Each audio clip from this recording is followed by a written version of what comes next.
What's up, guys? Long time no see.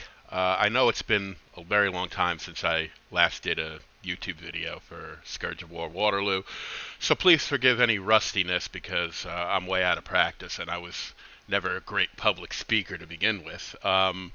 So as is obvious from the title, Scourge of Waterloo Remastered is now released in early access on Steam. It was released either, I think, yesterday or the day before. Uh, and it's out in early access. And I'm first going to talk about what we got here so far, and then kind of in the second half of the video, I'll talk about whether I'm planning to cover it like I did the original game. Um, so the first thing I'll say is the game has never looked better. It seems to be mostly what they worked on so far has been graphical updates and making the game run smoother and faster on modern machines. So I have a pretty standard gaming computer. I wouldn't call it super high end or anything. So certainly nothing like a professional streamer would be using, but it'll run pretty much all modern games with no problem. On high settings, 2K display, and you're still going to clear 60 frames a second, no problem. So it's decent. Um, and on this game on this computer, this game now loads extremely fast. So I'm actually just going to resign from the game for a second and actually just boot it up and show you guys how quickly just the main page loads here versus how fast it used to load before was a lot slower. But basically now all you got to do is click on the Steam link here and it'll launch it, and you'll see it comes up very quickly. So there we go, right? So it boots up very quickly, and scenarios also boot up a lot faster. At least it seemed to me a lot faster than they did in the original game. Um, I haven't had much of a chance to really mess with this. I did play just one quick playthrough of the Emperor's Plan, um, and there are some early bugs, shall we say, that are not really new bugs. They're resurgent bugs from the original game that were kind of axed in the early days of that game and now have somehow made it into the remaster. The biggest one is the fort bug, which was basically a situation where you could move units into a fort like Hugomont or Le Hassan to occupy the fort, and it would cause the units to, even though they were in the fort, even though they weren't moving and they were just occupying the fort, they never left that moving state. They were always considered to be moving, even though they were in the fort, and this would cause this would cause their stamina to deplete over time, and eventually it would just deplete all the way down to completely exhausted from doing nothing but just standing there being in a fort. Even if they weren't engaged, it's if you're in a fort and you're engaged, obviously over time your stamina is going to start to deplete. But if you're just in a fort and there's no enemy around and you're not engaged, you're basically just standing there still, resting, and your stamina should not deplete. And that was a bug in the original game, but it was corrected a while ago. I remember testing it myself, and it was definitely corrected. But somehow it seems to have made its way back into the into the remaster. The devs already know about it on their build, their internal build. It's already fixed, so I'm sure they're going to deploy a fix for it on Steam very soon. And there's also another part of that bug is that certain forts on the Waterloo AM map you can't even enter at all. You try to click on the fort to enter it, and your units will basically just kind of like either march through it or march around it, but they'll never take up position in the fort. Again, this is a bug that was present in the original game. Somehow it's back. The developers already know about it. They already have an internal build there where it's fixed, so all that stuff's going to be getting fixed really quickly. Beyond that, I don't know how much I really have to say about the game right now because mechanically speaking, at least from what I've looked at, the game looks identical to me. In that it's basically the same game as the original currently with obviously some graphical upgrades, which we will show later on when we boot up a scenario. And it runs a lot better on modern PCs. It only includes as far as I know, the base Waterloo scenarios. It doesn't have like Quatre-Bras, Ligny, or Vavra. I can get them. I don't have my hard copy of the Waterloo Collector's Edition from a few years back. It's currently at my dad's house in Arizona. Um, but basically, you can take the DLC files from the from if you have them from the original game and just drop them into the same location on the remaster, and you'll get these too. Um, so you can add these into the remastered version. I don't have the hard copy yet. I don't even have a CD reader to a CD drive, if I wanted to. So I can't even really do it myself. I'd have to order a CD drive. But I'm sure these will be coming for real at a later date. But anyway, we have the Waterloo scenarios for the French and the Waterloo scenarios for the Allies. That's certainly enough to take a look at the game and see what we got. I'm going to back out 1 second here. And so if we go into modifications here, we have the Grog toolbar for Windows 64 here. And of course, I will be using this. I only use the Grog toolbar. However, it needs kind of a mod to go with it right now, because this is kind of my fault. I asked for this. I have a big mouth. I thought I knew what I was doing, but apparently not. I'm very good at explaining how games work. I'm not so good at being a developer. No, that's not my thing, because the slightest thing you do can change things in unforeseen ways. So one of the things I had requested back when they were talking about doing this was I wanted to see the Grog toolbar. I'm sorry. No. I wanted to see the Grog toolbar implemented in such a way that it no longer had to have its own scenario files, built into the mod, which originally it did.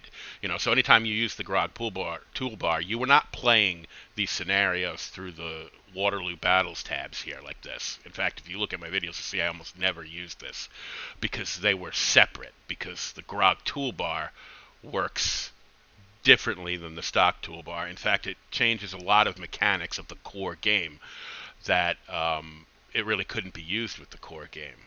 But I wanted it to be. I wanted it to be because actually getting the Grog toolbar set up and worked and explained that there were two different, you couldn't play it through this tab. You had to use it through the user scenarios tab. It was confusing, and it was hard to explain to new players how to. No, you can't use this. You have to use the user scenarios. Well, why? It's the same scenarios. That's just the way it works. Sorry. Reb eventually put in a thing on the front page where it didn't give you the option to even go to the Waterloo Battles tab. It just brought up the user scenarios, and so it was a lot less confusing that way. But I still wanted it to be more seamlessly integrated,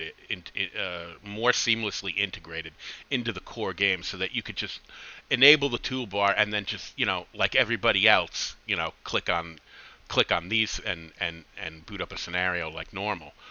What I didn't stop to think of is that if by doing that, you're cutting off a lot of the mechanics of the Grog toolbar, because the game overrides it, I guess. In terms of that, if there's a contest between Grog toolbar mechanics and core game mechanics always wins.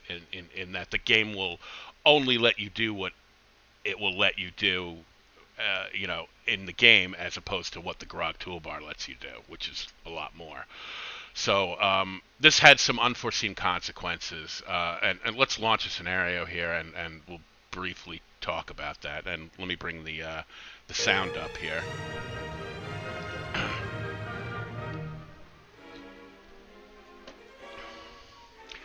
Now, the good thing about this is that Reb already actually has a fix for this, that will basically make the Grog toolbar back the way it's supposed to be, and it just has to. Everything has to go through Steam now, I guess. So we're waiting for it. He has to submit it, and then it has to be approved by Steam, I guess, or whatever, however it works. So anyway, I'm not too worried about it. But as you can see, you can use the Grog toolbar now with the regular base game, with the through the Waterloo Battles tab. But it does come with a few problems. So this is the Emperor's plan. I'm just going to use this for a second to show what we're going to do here. So I'm just going to immediately take command of everybody here, and we're actually just going to recall these guys, and these guys are TC'd. Okay, so because I'm not actually attacking the woods. So the first thing I noticed is when I started. Well, the first thing I noticed is the way the units were deployed.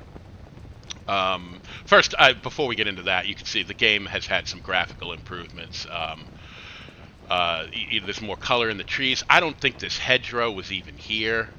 All of these hedgerows here, they didn't look, or at least they didn't look like this. I don't remember this being all bordered off like this in terms of,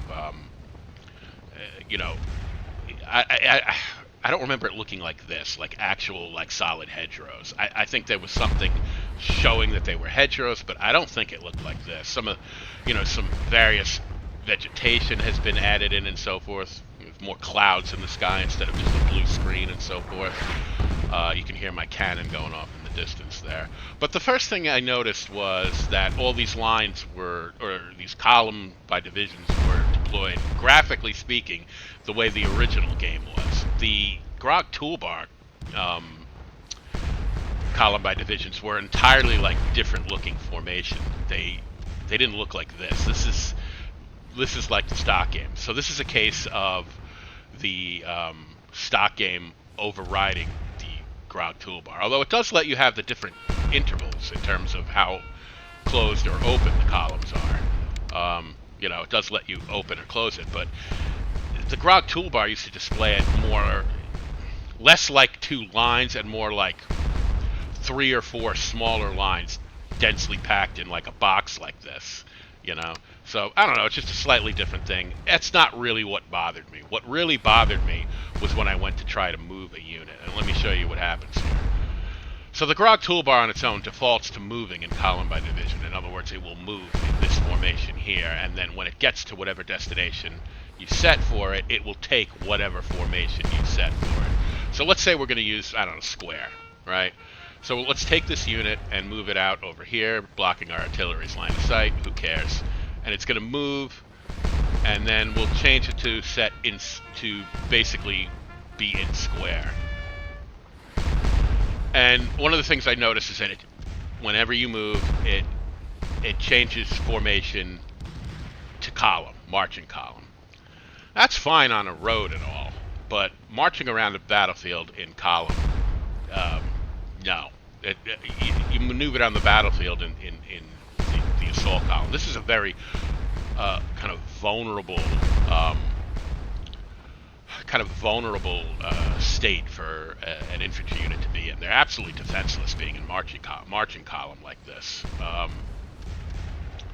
So needless to say, that was something that's again a case of the core game mechanics overriding the Grog toolbar's mechanics. And the other thing I noticed is that once you were engaged in combat, if you wanted to move, if you were in line when you moved, you didn't change the column by division to move. You just moved while you were in line like this. Now, in the Grog toolbar, I don't have it here, but there used to be a button, and I'm sure it's in the Grog toolbar when it's, the real Grog toolbar. It used to have the line hold form, right? So you could hold line if you wanted to and move in line, and for, pivots or just slight shifting, I would use it for that if I was in a firing line.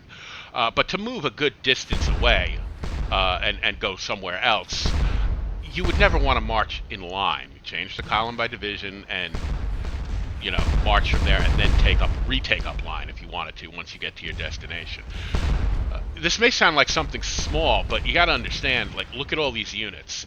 This is how, and these are all deployed in column by division. Now imagine these units all deployed in line, all out in the chaos of battle, and all moving around in line.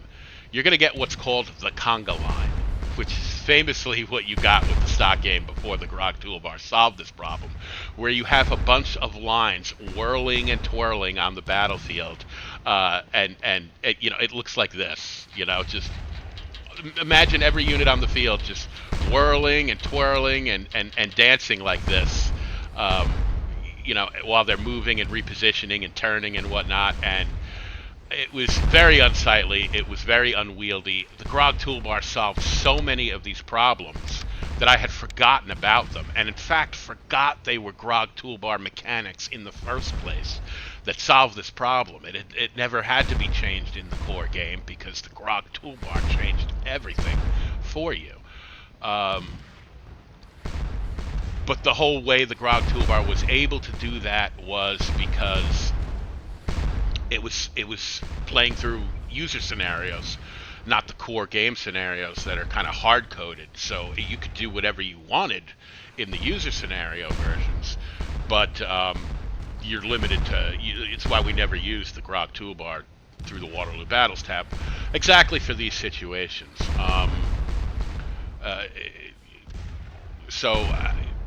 Basically, yeah, that's the way it is right now. Kind of makes it unplayable for me because I just don't want to play the game like that. Right? I'll wait for reps fix and go back to doing things the way I'm I remember it, because playing the game like this, I don't want to. So, yeah. Other than that, though, I am not sure how much I really have to say about it, because not much has changed. The game is essentially still the same game mechanically. It still works exactly the same. I'm sure a lot of that will change as early access goes on. But right now they just wanted to upgrade the game to get the graphics looking better, to make the game more playable and run better on modern computers, and then just get it out there and then work on it as it's out there. And I'm fine with that. At least the game is on sale again. You can buy it again. It's the whole base Waterloo game. It doesn't have the expansions Quatre Bras, Ligny, and Vavra, but as I explained, it's not. If you already have those DLCs from the original game, it shouldn't be much of a bother to grab the DLC files, drop them in here, and you're in business, which I will probably do once my dad sends me those files. He has to install the game first himself and then find the files and then send them to me. So as soon as that happens, then I'll at least have everything back in business. But this leads into my the second part of my video, which is no sooner did Scourge of War Remastered drop than I started to get comments trickling in on my YouTube channel, basically saying, hey, it's out. Are you coming back?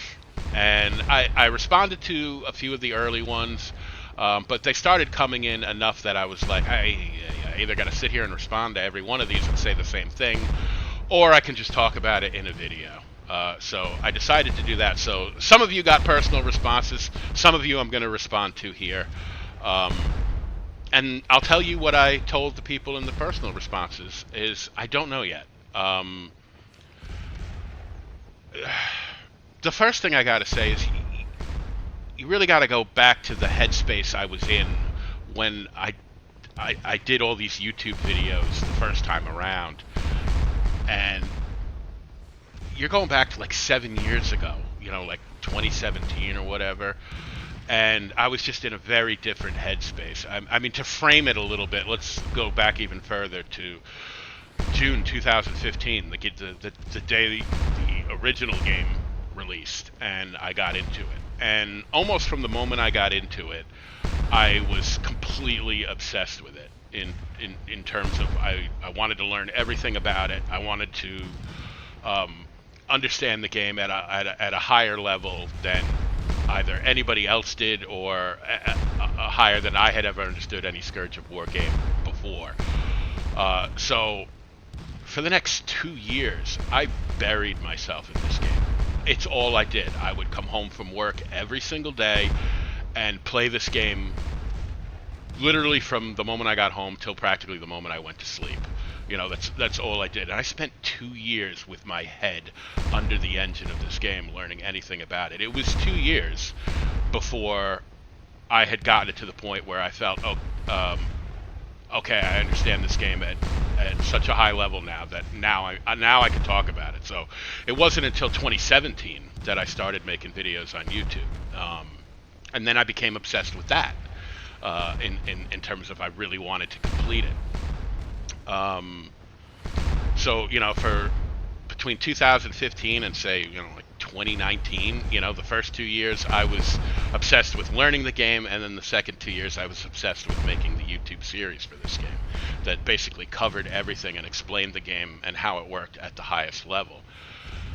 But now we're in 2024, about almost 5 years removed from that, and I'm not there anymore.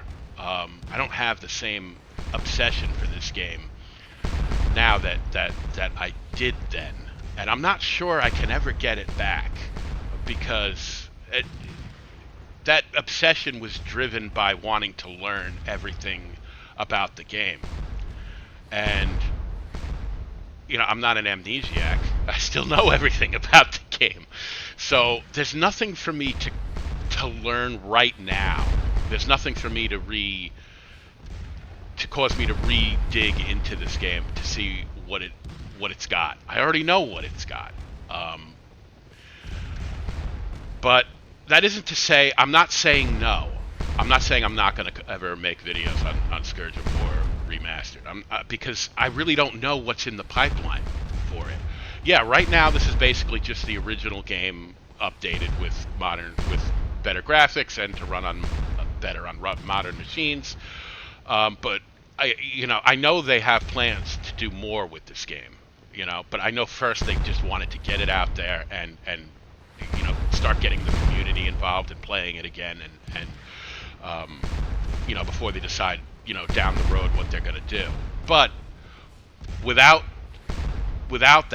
those things that change the game, and give me something new to talk about, I don't know that I really have anything else to do with it that I haven't already covered. A lot of times, people look at my channel and they just kind of comment on the most recent video, but there's close to 100 videos on this channel, and they cover every aspect of this game, from how to win every single scenario in the game, from every single expansion, across all the different levels of command, brigade level, division, corps, army. There's an entire series of videos just dedicated to how the toolbar works. Granted, some of that might be a little out of date now, as the toolbar has undergone many changes, and who knows, maybe I'll update. Maybe that's something I'll update once the Grog toolbar is working more to my liking. But what I covered in all those videos, right now still applies to everything in this game. The game is pretty much identical. It's good news as far as anybody who ever wanted to get the game, and when Matrix Games and Slitherine, deleted it, took it out off sale and you couldn't get it anymore. You know, that was a sad day. So I am glad it's back, so that people who can get it can, who want it can now get it. But as far as like what I really have to contribute anymore, I right now I still feel like it's all still, everything I've already done is all still relevant. The game is the same. So if you want to learn how to play this game at a high level, all my videos will still teach you that, because the game is exactly the same right now. Barring, like I said, there's a few bugs with forts and trying to enter forts. You know, it's one of the reasons too, I think, that the British look so scarce over here, is because you know, there's nothing in the fort, because I don't think even they can enter the fort. So I don't think they literally have anybody in the fort, you know, except for these skirmishers on the wall here. But the wall is not considered part of the fort. So yeah, some stuff still needs to get tweaked, and I know it's going to happen very quickly. Like I said, I know they have some internal fixes that they already have deployed on their versions of the game, and now they just have to submit them to Steam. I'm not sure how long that takes, but I imagine it's not very long.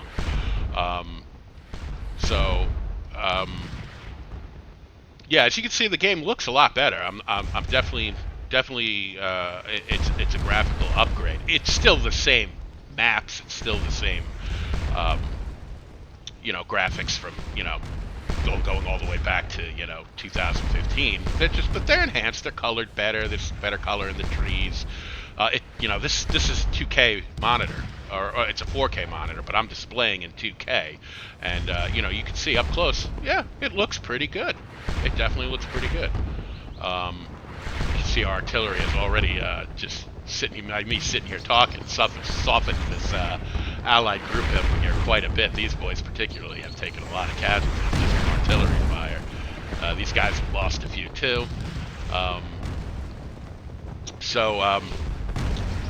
Yeah, I'm really happy that Scourge of War Remastered is now out for a whole bunch of people that I know wanted to buy the game, and they were very, very late to the docks to get on the boat, and they missed the boat, and you know, they had to wait till now to get it, which, you know, you're actually getting a better product, because even though this game is exactly the same right now as the original game, I mean, it still looks better, and it's still, you know, these are very clear resolution. I mean, I don't think I've seen this game ever look better in terms of, look at these flags and the cannon. It doesn't look all pixelated to me like it used to. Even the smoke looks pretty good. Look at that. You know, so yeah, it's definitely a nice looking upgrade. I just, like I said, to even play it, I gotta wait until Reb fixes the Grog toolbar here, so that it goes back to working the old way with the scenarios in the user scenario section, so that I can play the game with all my formations and all my movement and everything being correct, as opposed to the stock game here, which I was obviously never a fan of. I certainly wasn't a fan of the stock toolbar, and I certainly wasn't a fan of the stock formations in the game that resulted from that toolbar. I very much preferred everything the Grog toolbar did, and it's, you know, why I've always been such a stickler for using it. It's the better toolbar. It improves the gameplay drastically. It's not small. It's almost a whole overhaul of how the game works. So yeah, I mean, as soon as that is fixed, I'll be able to dive more heads into it, I guess, more hands-on into it, and you know, not have to feel so bad about playing it, because I just don't like the stock formations in the game. The skirmisher bug is still there. Well, that's not one of my units, but if you guys remember, I'd always talked about that when you deploy skirmishers, make sure you have your unit off TC. So when you deploy the skirmishers, they are also off TC. Wait for them to move so that the toolbar flips like this, and then you can TC. You can stop right there, guys. That way, the toolbar flips, and you're able to recall the skirmishers. If you kick them out while the unit is TC'd, they will also be TC'd. And if you move them, you have just screwed the pooch. Because once you move them while they're on TC, the toolbar will never flip. And you won't be able to recall your skirmishers. So that's the skirmisher bug. It has been there since day one. And Reb had introduced some things to help correct it. One of the things he did was that when you went to kick out skirmishers, it would, like this, it would automatically take the unit off TC. So if we could bring that feature back, that would be nice. So that you don't even have to think about it. Even if the unit is TC'd, the moment you clicked on this button to split off skirmishers, it would take the unit off TC. So it was much harder to actually trigger that bug. It's not that you couldn't. You could kick this off and then click on the skirmishers and TC them before they've had a chance to move. And it would still screw the pooch and cause the toolbar to not flip. But it was harder to do. It was harder for you to do. You would have to almost consciously do it, and say, I want to use that bug, which I can't imagine ever wanting to use, because it just means you can't recall your skirmishers like I just did. So yeah, that's always one bug to be aware of. But that was by the time I was deep into the mechanics of this game, that was like a automatic reflex for me. I didn't even think about it anymore.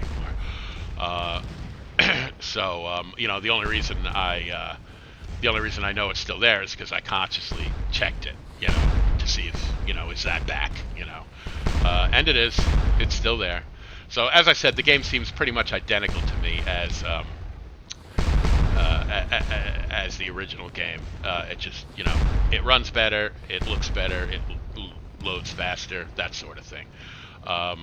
And like I said, it's in early access. This is like day 2 of early access, like right at the beginning of the game here. And I know they have more in store. And when they have more in the pipeline, or when I have a better idea of what kind of changes to the game are coming and how far down the pipeline they are and how long it might take to implement, that might give me a better idea about whether I will ever come back to this game or not.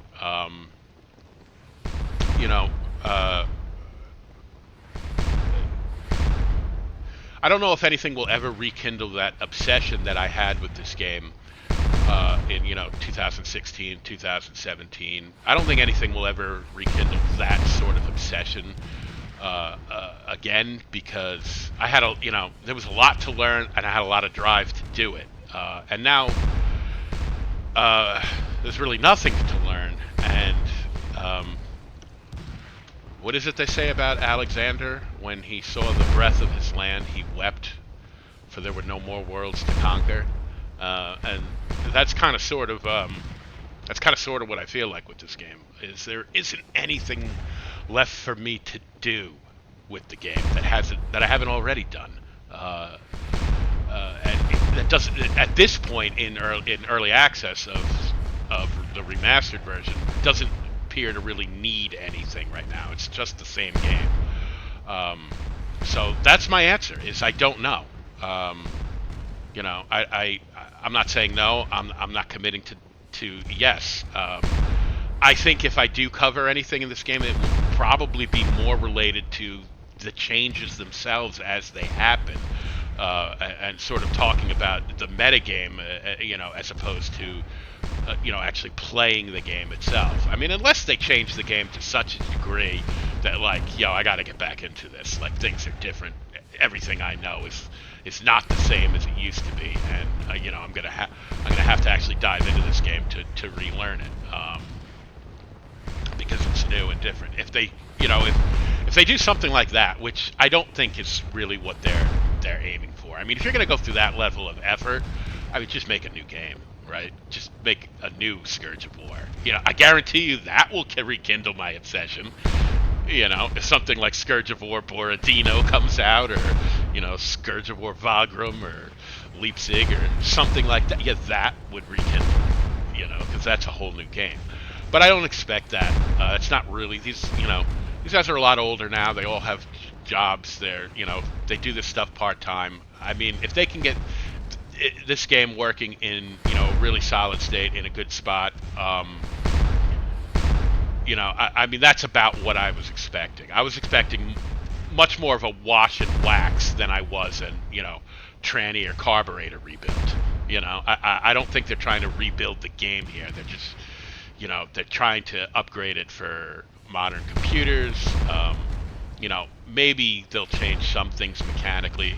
I know some of the developers have talked to me about some of the absolutely ruthless tactics I use in this game that are, very, very exploitable, and have,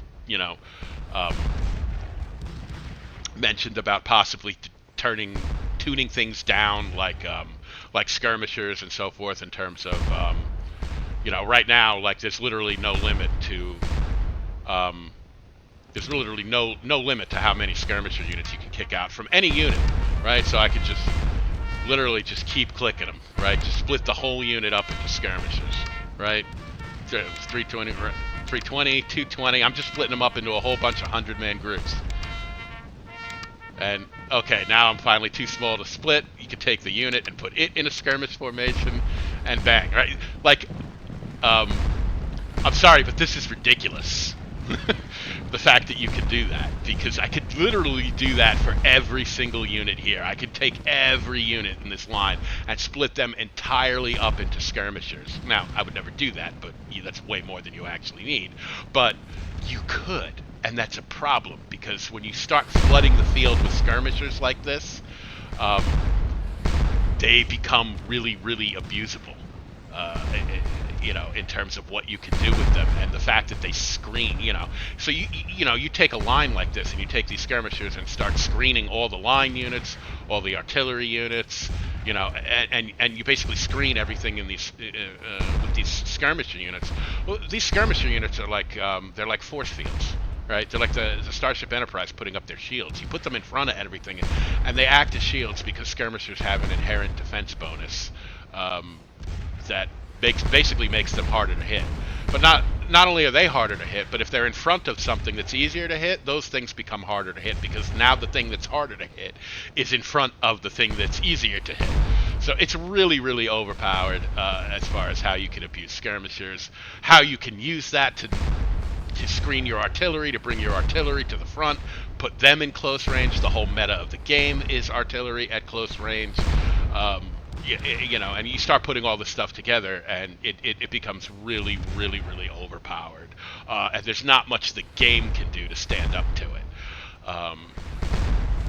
And in fact, at the highest level, there's not much another person can do to stand up against it if they don't know what they're dealing with. And let's be honest, nobody knows what they're dealing with, because I created all this stuff. But it's really, suffice it to say, it's really, really overpowered. It needs to be tuned down. These are all things that I've mentioned to them that could be worked on, but those are gameplay changes. I literally expect that to be dead last on the list of priorities. There are so many more important things for the majority of people that are going to play this game, that are never going to understand this game at the highest level anyway. But those are the people you got to appeal to first, because those are the people that are going to be buying your game, right? So the first thing you got to do is you got to get the multiplayer system working in with Steam. That has to be top priority. People want to play this game with their friends, with groups. They want to play hits with couriers, and only talking to other players with the courier system, and really feeling that immersive multiplayer experience. And you can't do it really with the multiplayer system as it is now. They are working on integrating it with Steam and having it be lobbies. All that stuff is coming.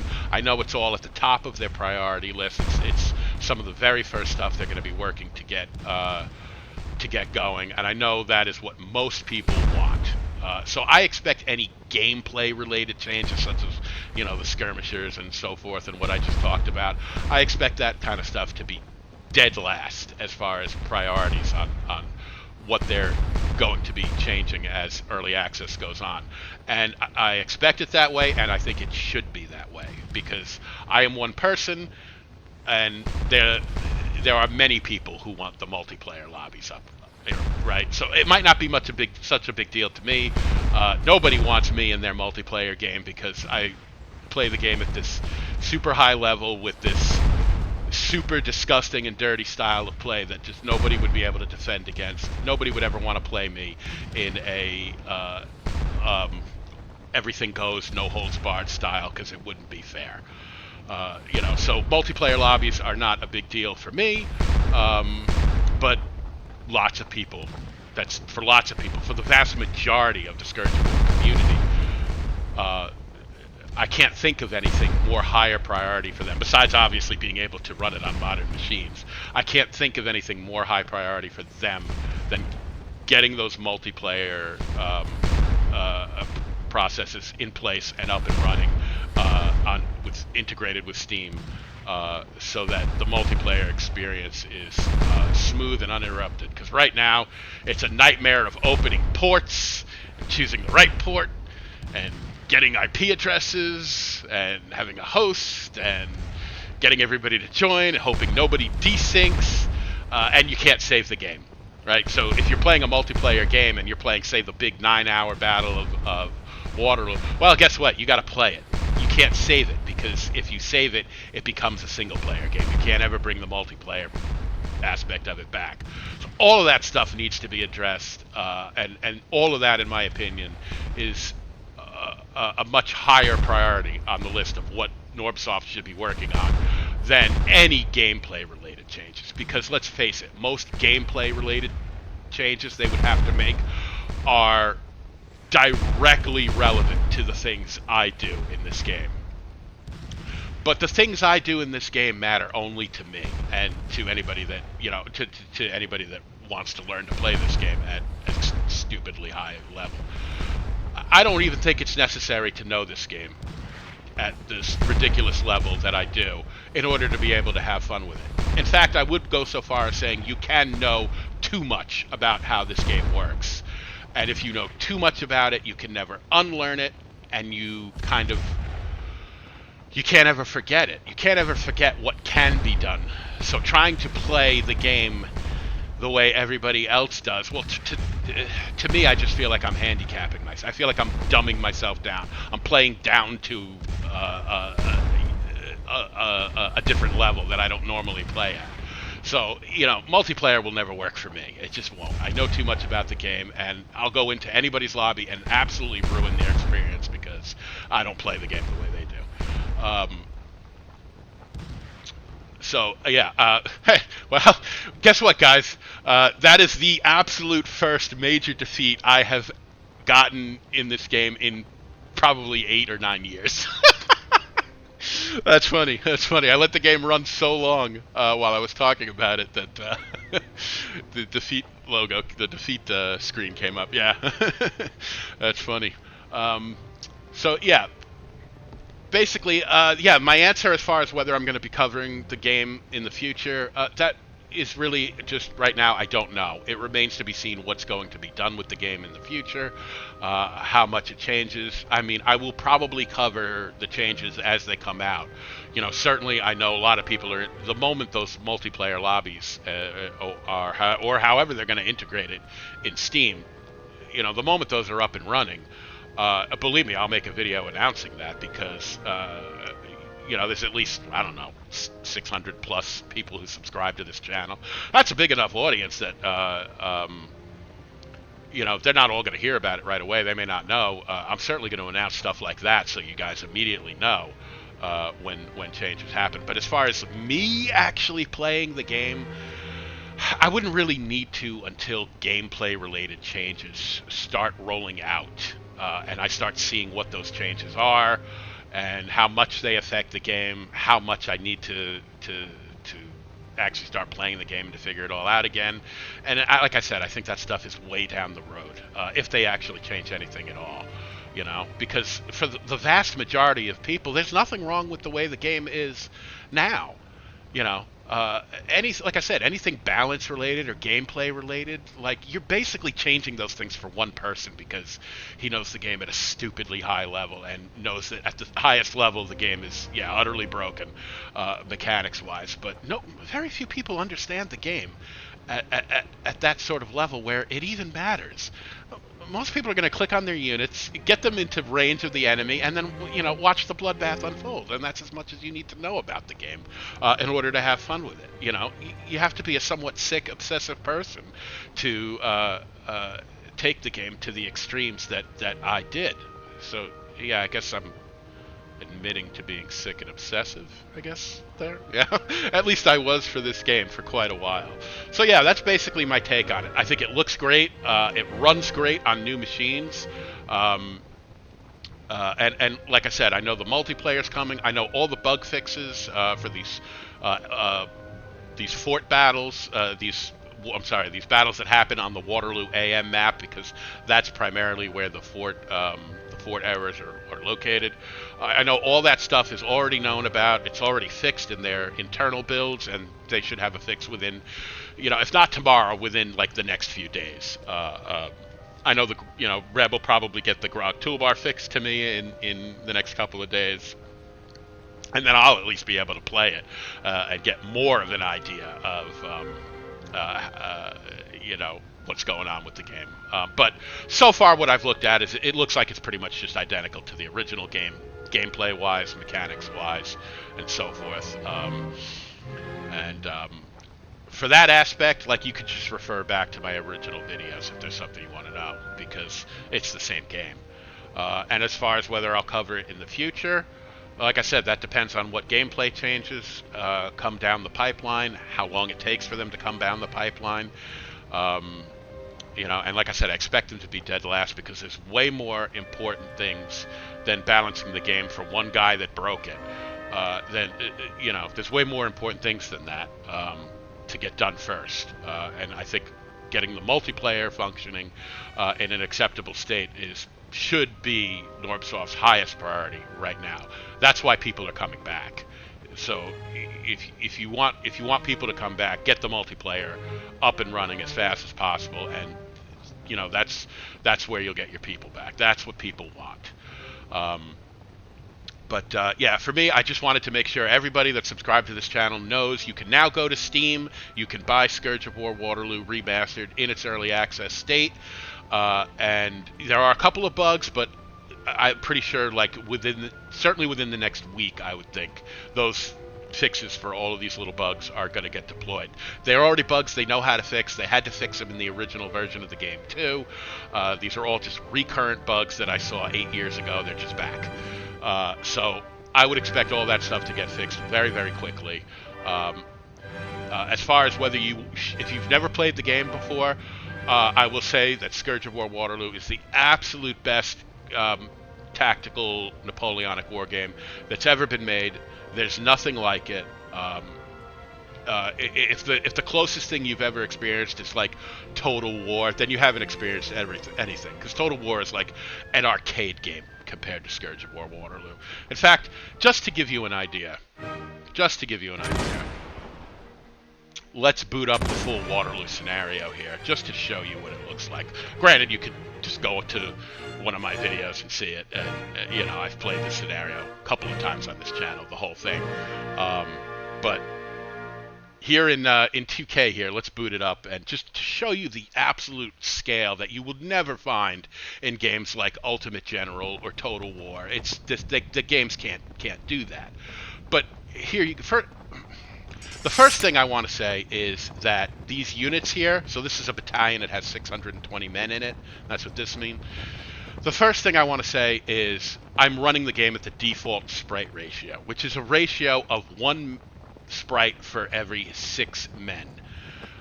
Which basically means that every one of these sprites, like this guy right here, he technically represents 6 of the total men, right? So even this game is scaled down in terms of you have a sprite representing more than 1 man, which, almost all other games do too. But this one is a ratio of only 1 to 6.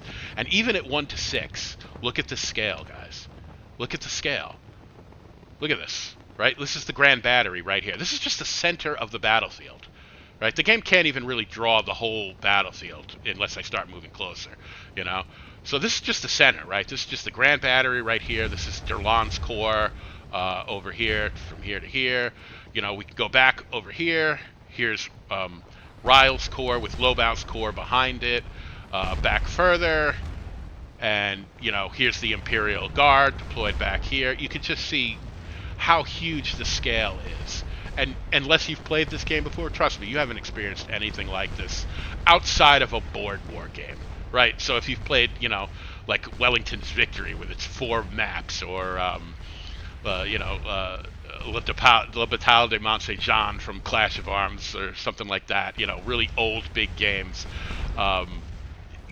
This is kind of like the video game form of that sort of scope and complexity, right? It's at the battalion level, the squadron level, the battery level, kind of the lowest form of command that you've seen in war games. It's at that level, and it's only represented by a sprite ratio of 1:6.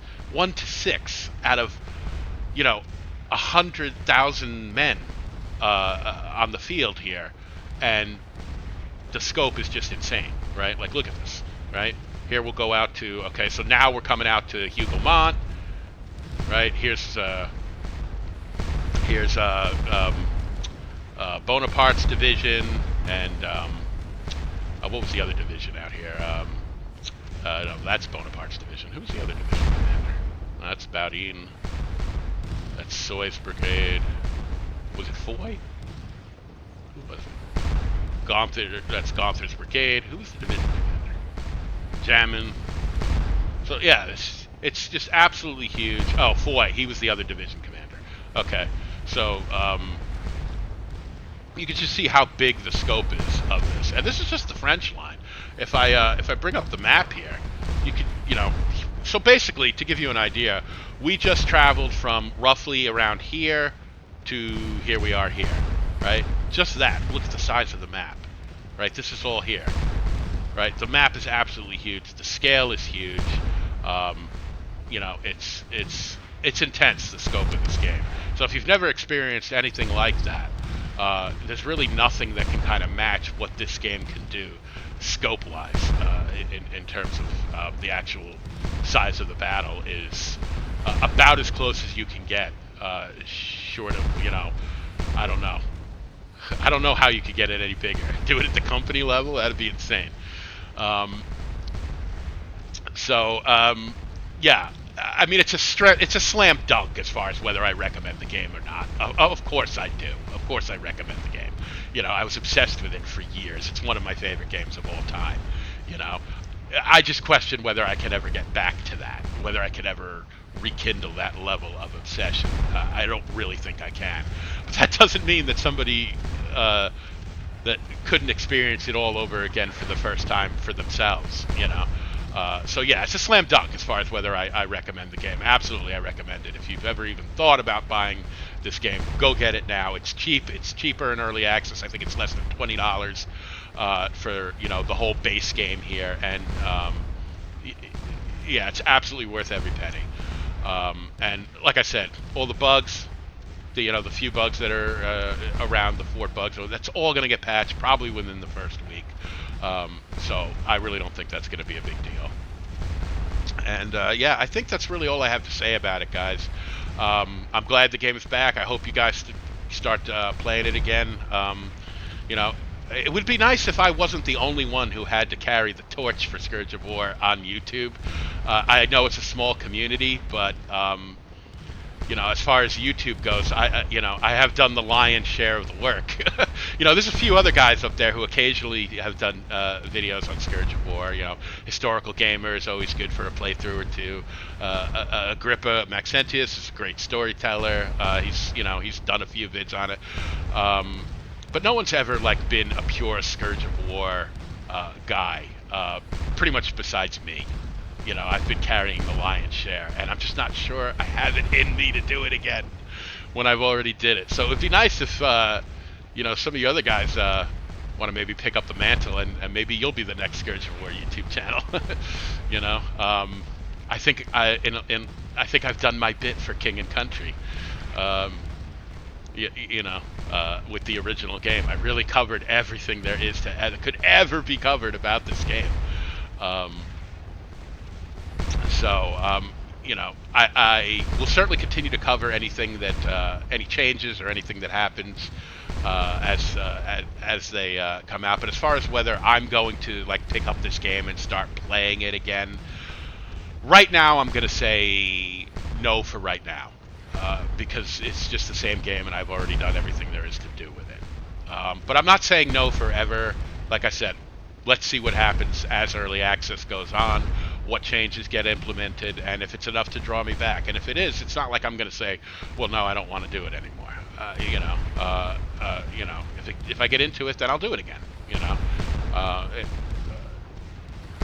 It just, I don't have the answers right now, guys. I don't know. It really depends on what happens in the future with this game. And I think that's pretty much all I have to say about it. But the big thing is, guys, Scourge of War Waterloo is back. It's out on Steam in early access state. It looks better. It loads better. It runs better. And there's just a few little hiccupy bugs that were present in the original game that have resurfaced. They're all going to get patched out very quickly because they're known bugs that they've dealt with before. And yeah, like I said, slam dunk is a recommendation. If you guys have ever even thought about buying this game, you're making an absolute terrible, worst mistake of your life if you don't go get it right now for less than $20. Yeah, I think that's all I have to say for right now, guys. Have fun with Scourge of War. It was certainly one of the most fun times of my life learning this game at the level I did. I spent years doing it, and I don't regret it. It was absolutely time well spent, if for no other reason that I was actually able to document it all and put it up all on YouTube. And now anybody that wants to benefit from it can. And I need never have to do anything ever again if I don't need to, because it's all up there. So, all right, fellas, I think that pretty much covers it, and I'll see you guys with the next update. When patches come out, when the Grog toolbar's fixed, that sort of thing, I'll certainly make little quick videos letting you guys know that stuff is up and running. Until then, take it easy, fellas, and have a good one.